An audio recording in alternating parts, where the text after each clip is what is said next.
Hi, my name is Liz Hathway and this is my astrological look at the week ahead. That is the week starting the 22nd of October 2018. We have today a Mercury sextile Pluto aspect.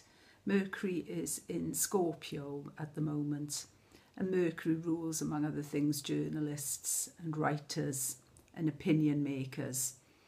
And it seems appropriate that we've got this sextile with Pluto now, while Saudi Arabia is trying to make its version of the events surrounding the death of Jamal Khashoggi seem more plausible.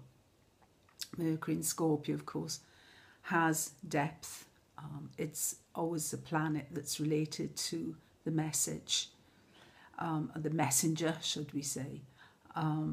And this is, Scorpio is able to shed skin. This is where we re-emerge these inner processes and we come out of them, some way transformed or changed. And it's interesting that this is happening on the day before the sun itself moves into Scorpio. And of course, on Wednesday, we have the full moon. Yeah, we have the full moon then on Wednesday in the early degrees of Scorpio Taurus. So it's interesting that that this move of the sun into Scorpio follows on the back of Mercury sextile Pluto, because the axis Scorpio Taurus, Taurus Scorpio is the axis of values. I mean, if we think of it in very basic archetypes, Venus is what we treasure. It's what we hold dear to our heart. And Scorpio, traditionally a Mars-ruled sign, is about how far we are prepared to go to defend that, to fight for that, to protect what Venus holds dear. So this is very much the axis of values, because we can, extend the, we can extend this and see that this also involves, society's values. What do we hold dear, and how far are we willing to go to protect that? Because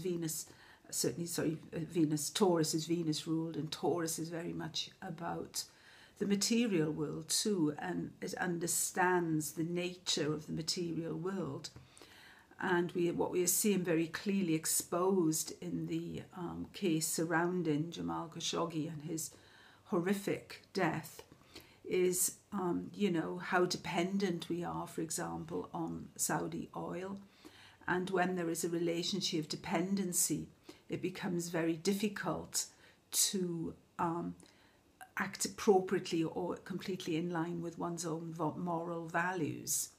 Because, of course, if the Saudis, decided to turn the tap on the oil off, or to raise the prices of oil, as we saw in the 1970s, the knock-on effect also in terms of social cohesion in the Western countries, or those countries that are dependent on oil, it's like kicking a hornet's nest. There's all kinds of consequences which are, at the moment perhaps not really to be seen, but we can intuitively sense. This is very much Mercury, Pluto as well. We can have an inclination of, if we take the moral high ground, that we can create the crisis, which is very often what you see with a full moon, this crisis.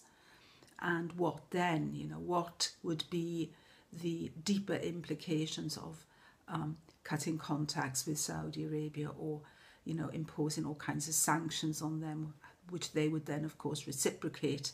And where would this lead?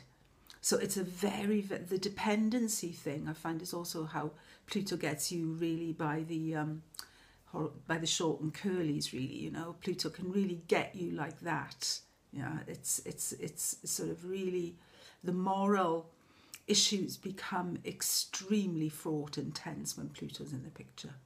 And what we also have this week, of course, is this abundance of planets in fixed signs.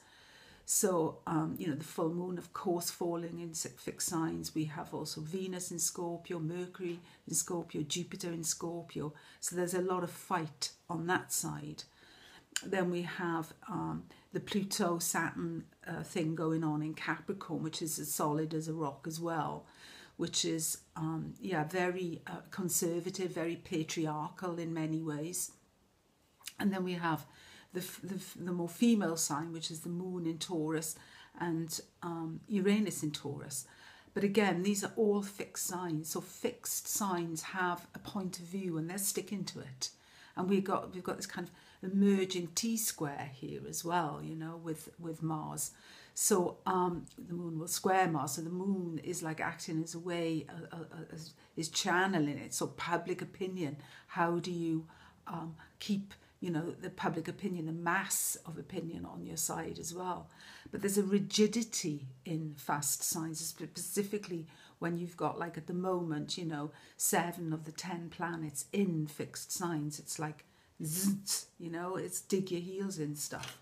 So yeah, it's a kind of a very tense full moon. And on a personal level, it's the same things apply. It's going to be about values. It's about how far do you want to go to make a point, you know. At what point is it, do you have to, you know, cut your losses in a way? Because on the day of the full moon, the first aspect after the full moon is Venus sextile Saturn. So there's pragmatism here. Venus is retrograde in Scorpio. I mean, Venus in Scorpio has fight, has power, but she's sort of kind of in the influence on around the full moon by Saturn. So this is like a pragmatism, a reality, you know, an awareness of, you know, the bigger picture in a way, and of consequences, certainly financial ones as well. And by Friday we get the Sun Venus conjunction in Scorpio. After that, Venus will become the morning star. She'll be rising before the Sun. So there's a sense there when Venus is rising before the Sun. You know, Venus is the planet of harmony in a way, isn't she? She's the planet that wants to create relationship above anything.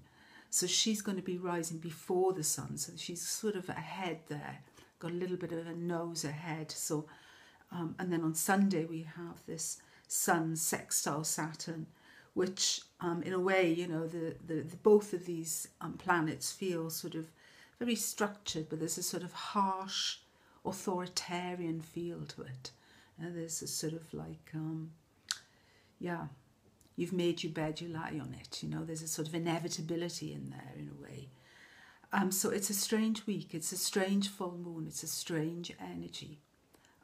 Again, with the fixed signs so prominent, it's very good to be aware of that and to sort of reflect when you see yourself becoming too fixed in a standpoint, to try and question that and to try and bring in, you know, other views and other ideas, and to try and, you know, think of that Neptune in Pisces, you know, which is sort of there as well all the time, feeding. It's water. It's also feed in Scorpio.